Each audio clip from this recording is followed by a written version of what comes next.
Hi guys, I'm back with another hair tutorial, and this time I'm going to show you guys how I make my silky straight lace closure wig unit, and I'm going to show you guys how to make your own.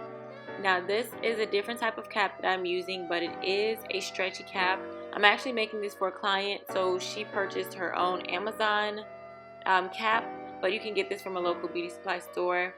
But it does have its own stretchy bands, so you don't have to sew anything like any elastic or anything, and it's stretchy itself. The unit is stretchy, and also the actual lace and the of course the elastic band, and it hooks for you to have comfort. So I'm starting with my hair from my hair company. This is I believe a 16-inch lace closure, and then 16, 18, and also a 20-inch bundle that's not shown because I only have like 2 hands. So I'm starting with the lace closure. I'm just cutting it across just to cut the excess lace off, and I'm going to do a middle part, but I'm going to change it to a side part later on.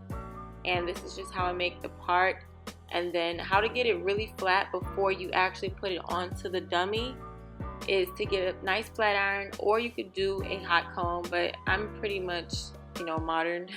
I don't have a hot comb anymore, but I just put it on mild heat, so about 350, no more than 375, so that you don't melt the lace. But I just make sure that I flatten it out, and make sure I flatten the back out as well, so it won't, you know, that lace won't go straight down the middle. And then I go ahead and place it on the mannequin, and that's how I place it. So I have a curved needle and a whole, like a huge bundle of thread, because I hate running out of thread. So this is a designated area for the lace closure. I think this would fit a 5x5, but this is a 4x4 closure. So I'm placing it down, and I'm going to use some tacks, or I think they're just basically push pins that you can get from Dollar Tree, or bulletin pins or whatever. And then I'm just going to secure both ends and make sure that it is laid like flat. Like, don't stretch it out or anything like that, because you'll get a different, your wig will be either too loose or too tight. So it's just perfectly placed, and then this will ensure you to have a flat closure. It won't be any bumps or anything like that. And so now I'm going ahead and sewing through this side strip of the lace. I'm not sewing like deep into the middle of the lace. As you can see, I'm only sewing through the strip of it. And you can go in either direction. You can go underhand or overhand. It really doesn't matter, as long as you go through the actual piece of lace closure on the tip and also the cap. And when it comes to this type of cap or whatever, or wig cap, it doesn't matter if you sew completely through this mesh part. Either way it goes, it's still going to stretch, unless you go through those elastic band parts that you can kind of see, that's like double layered. And so I'm going to show you guys how to avoid those areas anyway, but this is just how I sew around the perimeter of this lace closure. And you can see that I have nice little neat wefts, and I'm just going in a U shape.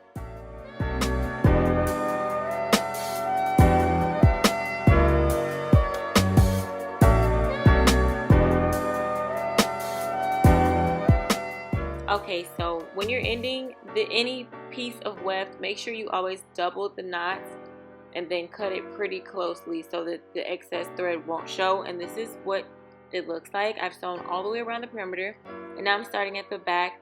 Now for this cap, it has like a little neck piece, like for your nape. So I'm just going to start one strip or one layer or whatever across the very bottom part, like so. And then of course using those safety pins or push pins or whatever, not safety pins, but push pins, I'm going to secure the wig cap so that it does not stretch. And also, I didn't show this part yet, but I made sure that the elastic bands that are connected to the cap are not sewn down. So you want to actually, I'm going to show it in a later clip, but make sure that you put another pin to secure those two safety pins away from the sewing part, because if you sew that down, you're gonna have to start over.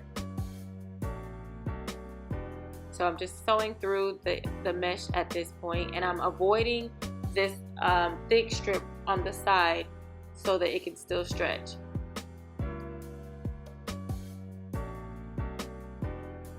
And then I'm going to flip it over and then sew across the other side.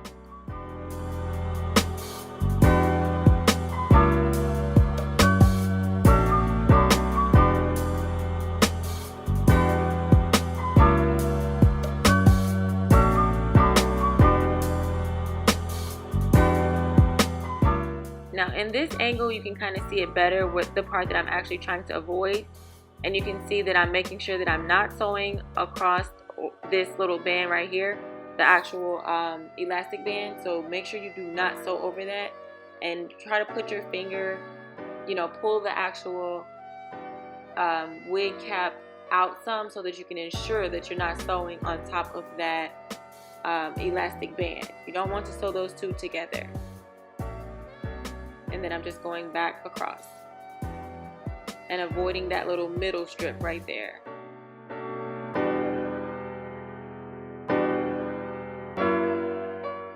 And a lot of people for some reason do not like to use this one, these types of caps, but these are the most professional as far as, like, you know, the ones that you actually buy in the store, and they're very breathable, and that's why I chose to use this one and do this tutorial, because I've switched from spandex dome caps because they're so hot sometimes.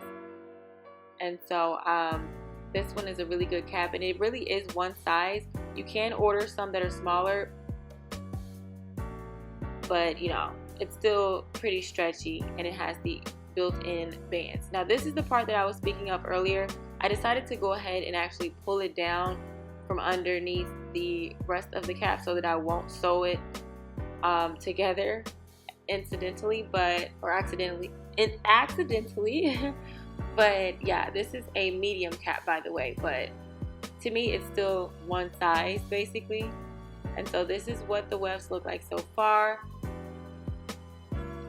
Now this is the body wave hair, so I'm going to go ahead and straighten it because it kind of has like these lumps in it, and it takes so much longer to flat iron it like bone straight when you wait to the end. So this is my Silk Elements heat protectant spray, and this is really, it makes your hair really silky, even your natural hair. I've used this for like 2 years now in most of my tutorials, so it's a really good product, and it's only like $6 from Sally's, or you can go to Walmart and get it, or Walgreens. But I'm just flat ironing it as I go to keep, you know, from having to flat iron like extensively later. So this is the side that I'm sewing on. Again, I'm only sewing on the mesh part and through some of the cap, just to ensure the wefts. And if you could, I wish you guys could feel this cap. The part where it looks like an L right there that goes along the curve of the ear, that part is pretty solid anyway. That part is not stretchy, only the mesh is stretchy. So it's okay if you do sew through that harder part. It's just to secure the wefts, and that's it. So, and I mean, it's gonna help you to go much faster by putting in push pins or bulletin pins or whatever pins you do have, just to make sure that you keep the rows even, so that there won't be one side of hair that's, well, one side that's thicker than the other. So I made sure that I sewed in a correct, like, horizontal line, so that my client wouldn't have more hair on the left side or the right side.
So once I get closer to the top, it's going to be more so like a U shape instead of like, you know, horizontally.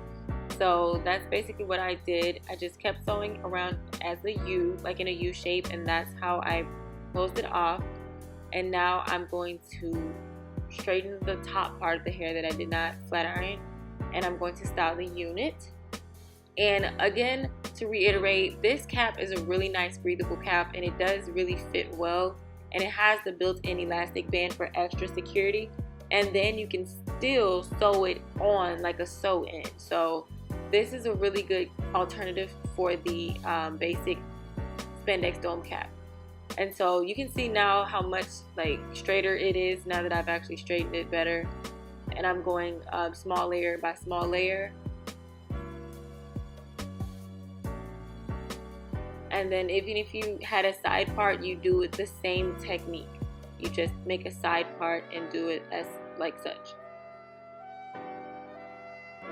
Look how pretty though this body wave texture is though, like, and look how versatile it is. Like, it actually gets bone straight. Like, that's what I love about my Brazilian body wave texture. I am currently wearing my Peruvian Straight because I don't plan on curling it. But the difference between the two is that the Brazilian body wave holds curls much better than the Peruvian Straight. So that's why I told my client to go ahead and get the I told her to get the body wave so that she can curl it and then straighten it whenever she feels like it.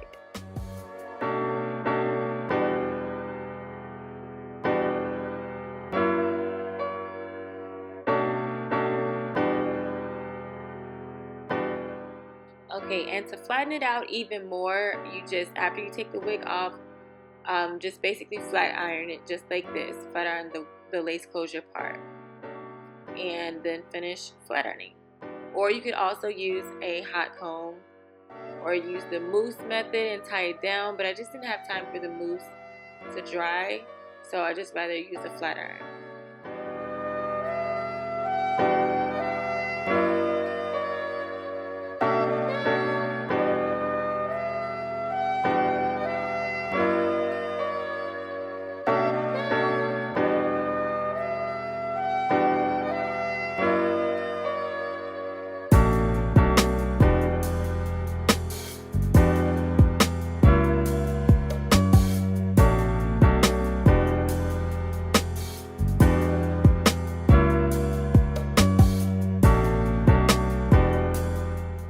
Okay, now she is done as far as the actual wig making, and she's nice and silky straight with the body wave texture that is straightened. This is the natural color that it comes in. So now I'm going to show you guys the inside, and look how professional that looks. Very breathable, and the straps are still there. I've actually put them inside of the hooks so you can see that there's a lot of comfort there and security. And I'm going to show you guys how I change it to a side part. I mean, it's already in the part, but this is how I flatten it out. And it's not secured on my scalp, so that's why it's kind of pulled back some. I actually have my hair in a thick ponytail, so it was hard for me to put it together. But I just want to show you guys what I do with my Conair Infinity curling iron. And this is what I do to flatten the top and change the parts.